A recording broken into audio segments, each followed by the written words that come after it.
Hey NBA fans, Hater Jimmy here for NBA Now from Chat Sports. And if you didn't know already, we've got a bunch of different channels on Chat Sports, including our Lakers only channel at youtube.com/LakersTV. Coming up today is the latest Lakers rumors video, which originally aired on that channel.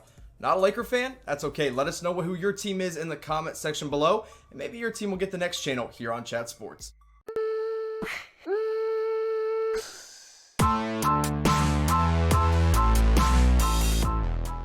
What's up, Laker Nation? Welcome into the Lakers Report from Chat Sports. I'm your host, Jimmy Crowther, and today I'm going to be breaking down the 5 opponents the Lakers could see in the first round of the playoffs. And I want to break them down from the teams I would most like the Lakers to play to the teams I would least like the Lakers to play. So obviously LA is probably locked in to that number 1 spot in the Western Conference, but the 8th seed is completely up in the air. So let's start off with one team that could get there, the Sacramento Kings. Now, this is one team that I think the Lakers would sweep in 4 games. It would be just one of the easiest matchups the Lakers could possibly get. Now, the Kings are just 4 games out of 8th place right now. They're 7-3 in their last 10. And one of the main reasons that I'm not scared of the Sacramento Kings for the Lakers is Luke Walton as the head coach. I don't trust him in Sacramento there. They've already had some injury problems with Marvin Bagley. A lot of their team is still really, really young with guys like De'Aaron Fox, Buddy Hield, and Bagley, and Harry Giles as well. Now, it's a solid makeup of a team, but not good enough in the playoffs. When you look at their starting 5 right now, you've got De'Aaron Fox,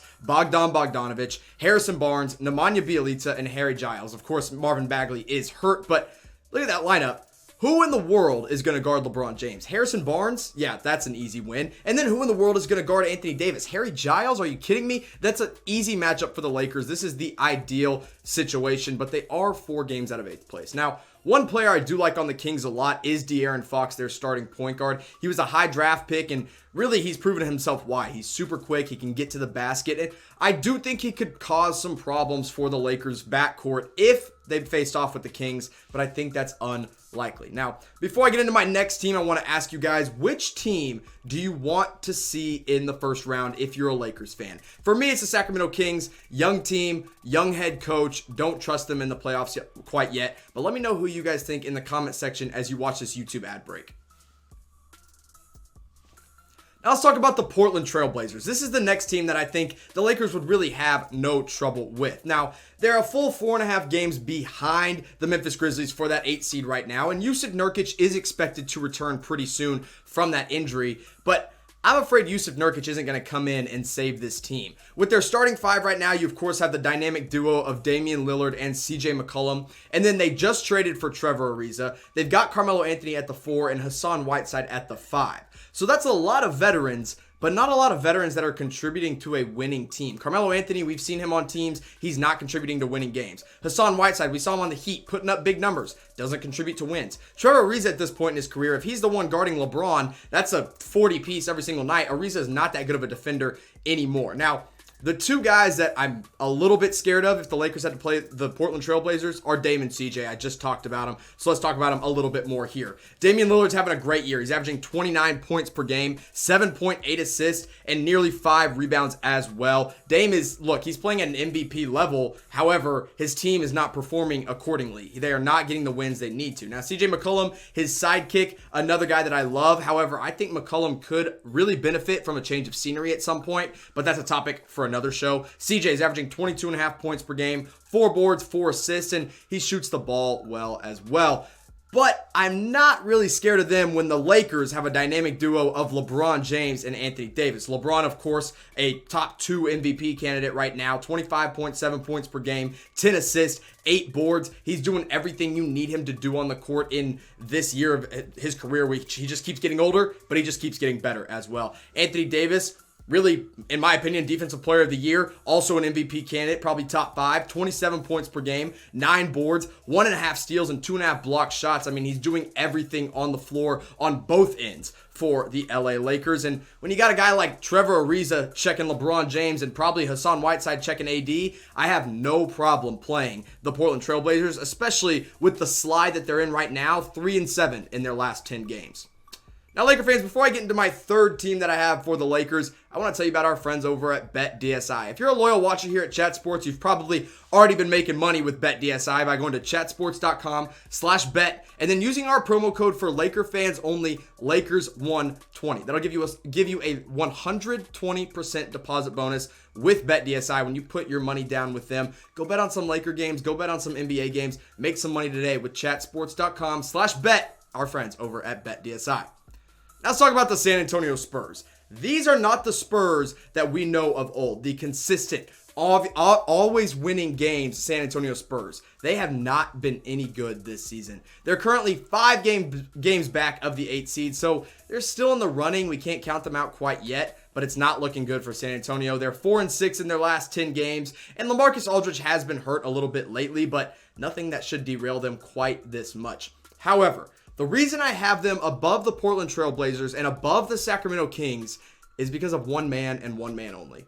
Greg Popovich is still the head coach in San Antonio. And anytime Greg Popovich is in a head coaching role, you don't want to play that team in the NBA playoffs. Now, I don't think they're going to get the 8th seed. I think they're a little too far back now. But if they do, this wouldn't be my favorite matchup for the Lakers solely because they have a head coach in Greg Popovich, and they also have veterans like DeMar DeRozan and LaMarcus Aldridge. Now, let's look at their starting 5 right now. They've got DeJounte Murray, Bryn Forbes, DeMar DeRozan, LaMarcus Aldridge, and Trey Lyles is their starting center. Now, the thing about this is, yes, DeRozan is a good player. Yes, LaMarcus Aldridge is a good player. DeJounte Murray has not been what I expected him to be coming back from that torn ACL. Bryn Forbes is a good shooter, and then Trey Lyles a good stretch 5. However, there is no great defender in this starting 5 outside of DeJounte Murray. But DeJounte Murray can't check LeBron. Trey Lyles can't check AD. LaMarcus Aldridge can't check AD.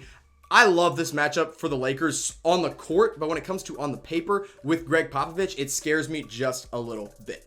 Now, let's talk about the consistency that we've seen from San Antonio for all these years. I mean, go back to 2013, 2014. You don't see it here, but they won the NBA Finals 4-1 versus the Miami Heat. We all remember that one. 2014-15, they did lose in the first round, but they pushed that first round to 7 games. The next year, they lose in the conference semifinals to Oklahoma City. That's another 6-game series. Greg Popovich knows how to stretch these series out. Then 2016-2017, they go in. Golden State Warriors, obviously the super team there. They lose to them in the conference finals. They get swept right away. And then the last 2 years that we've seen, they have lost in the first round. But the thing that scares me about this first round San Antonio team is that they make it competitive. Last year, nobody expected them to win any games, and then they push it out to 7 with the Denver Nuggets. I don't want the Lakers to play them, not because I think they're going to lose, but because I don't want the Lakers to have to play more games than necessary in the first round, and that is what San Antonio is going to try to do. Now, let me ask you guys this. Which team will get the 8th seed in the Western Conference? Let me know in the comment section below. Not who you think or who you want, not who you want to get it, but who you truly believe is going to lock up that 8th seed in the Western Conference. I'm going with Memphis, and we'll talk about them here right now because the Memphis Grizzlies are really one of the teams that I do not want to see the Lakers play again. When you get down to it now, we've talked about the Trailblazers, the Kings, the Spurs. Now we talk about the 2 teams that scare me the most. The Memphis Grizzlies being that team right now. They currently are in the 8th spot. They're 4 games up on the New Orleans Pelicans. Ja Morant is having a Rookie of the Year type season. I mean, really, I think he is the Rookie of the Year, but we'll talk about that here in just a minute. Now, one problem that I have with the Grizzlies, the reason they're not the one team that I'm the most scared of is because they're a little too young for me right now. It's Ja Morant, Jaren Jackson Jr., Jonas Valanciunas, Dylan Brooks, DeAnthony Melton. Those guys are great, but they're also young. They don't have any true veteran leaders on this squad. Now, their starting 5 right now, they're rolling with Ja Morant, DeAnthony Melton, Dylan Brooks, Kyle Anderson, and Jonas Valanciunas. Now, the reason Kyle Anderson is in there and not Jaren Jackson Jr. is because Jaren Jackson Jr. is facing some injuries. However, come playoff time, I fully expect Triple J to be in that starting 5. And really, Ja Morant and Jaren Jackson Jr. could be wreaking havoc on the Western Conference for a long time. But the guy who scares me the most on this team is Ja Morant, my pick for Rookie of the Year. He's averaging 17.6 points per game, 3 boards, 7 assists, and the one thing that I was most worried about coming into the league for Ja Morant was his 3-point shooting. The dude is shooting 37% from 3. Elite 3-point shooter when it comes to the volume he's taking it. Not elite, but better than most expected. Ja Morant is having a really, really good year all around. Not a guy I want to see in the first round of the playoffs. So we just talked about it. I gave you my pick, but I want your pick. Who will win Rookie of the Year? Type J for Ja Morant, type Z for Zion Williamson. Now, look, Zion, had he been doing this all year long, is easily the rookie of the year. But he's only played about 20 games. Ja Morant has played all season long, and his team is the one in the playoffs right now. So I'm going to give him the edge and go Ja Morant, but maybe you disagree. Let me know why in the comment section below. Now let's talk about the team that scares me the most. The one team I don't want the Lakers to have to see in the first round. Not because, again, I think they're going to lose, but this would be the toughest matchup for LA. The New Orleans Pelicans. They're 4 games out of the 8th seed right now. They're 5-5 in their last 10, but really it's all about Zion Williamson. He has been making a furious playoff push for the Pelicans. And when you look at this combination of young guys and veterans, that's what scares me about New Orleans. They've got some young studs and they've got some established veterans who can help them win games right now. Look at their starting 5. It's pretty obvious. You got a guy like Lonzo Ball coming in at the point guard position, a guy who, being on the Lakers, and now all of a sudden he turns around, he's been a really good player for the Pelicans now. Drew Holiday, that's your veteran guard right there. So you go young guard in Lonzo, you get a veteran guard in Drew Holiday going side by side. Brandon Ingram, another young stud who made the All-Star team this year. Now, we haven't heard as much from him since Zion's been back, but he's still having a great year. Zion Williamson, of course, the starting power forward there, and nobody wants to play him. And then Derek Favors, another veteran center who knows how to win games. Hasn't had a great season, but still doing good things as a veteran leader. And then you think about a guy who's not even playing right now, JJ Redick. If he comes in the playoffs, you know that's a guy that the Lakers do not want to see in a first-round matchup.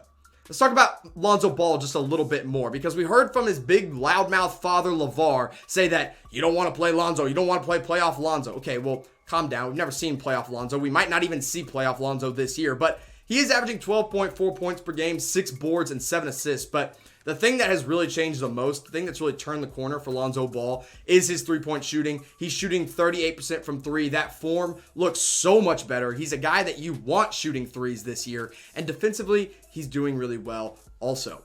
But the matchup between the Lakers and Pelicans is all about Zion Williamson.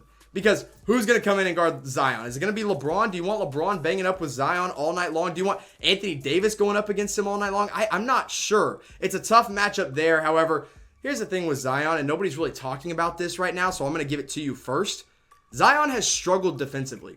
He has not been a defensive presence that we expected him to be right off the bat. Now, he's not bad. I think a lot of it has to do with Alvin Gentry just not telling him where to go on defense, but Anthony Davis is going to take full advantage of a bad defensive matchup with Zion Williamson. But when you look at his numbers, Zion's been incredible. I'm not taking anything away from this year has been a sensational rookie season since he's been back from the injury. 23.6 points per game, 6.8 rebounds, 2 assists, and the field goal percentage nearly 60% because everything he shoots is coming from around the rim. Pelicans definitely scare me the most, but don't scare me that much. I still think the Lakers are going to get out of the first round. So here's a big question, the question we're going to end today's show on. How far will the Lakers make it in the NBA playoffs this year? Will they go to the finals? Will they go to the conference finals? Do you want to make a bold prediction and say they get beat in the first round? Go ahead and let me know in the comment section below.